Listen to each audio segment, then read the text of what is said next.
It says,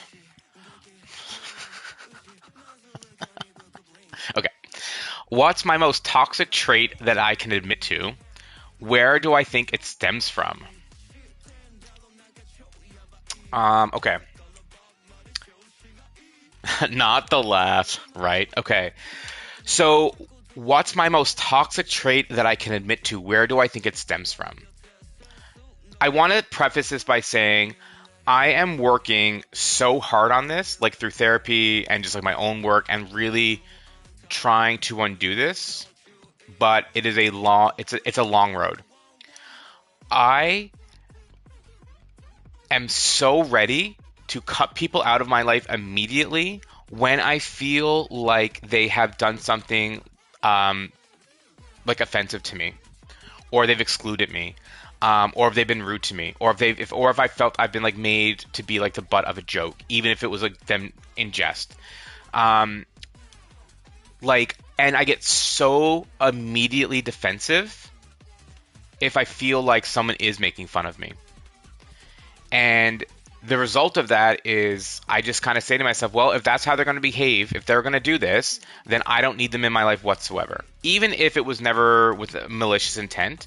I think sometimes I like will put malicious intent onto something that's not there, and then I will be prepared to cut them out of my life. And I have done that before, where I've just been like, okay, well, this is over. This person is no longer a friend to me.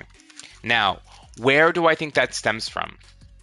I think that stems from growing up in a small town in a small province in Canada, being different, i.e., gay, being emotional, liking things that other people didn't like, and being made fun of, and being the butt of people's jokes, and being excluded from groups because I am a bit different.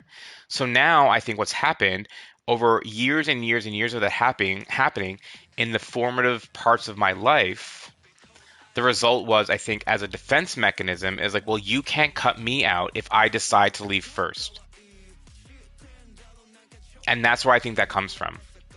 I think it was born of like trying like some version of like little Tim trying to protect himself from like hurt. But now the result is I didn't really ever learn to like modulate that growing up. Because I think there are times where you can set the boundary, like, this person is being a jerk to me, like, I'm not hanging out with them. But, like, not everything that's said to you is said with malice. Sometimes people make mistakes. Like, not everything needs, like, the nuclear approach, right? Sometimes you need to talk to somebody and be like, yo, when you said that, that really hurt me. And sometimes there's a way to bridge that gap. And that's what I'm currently learning now.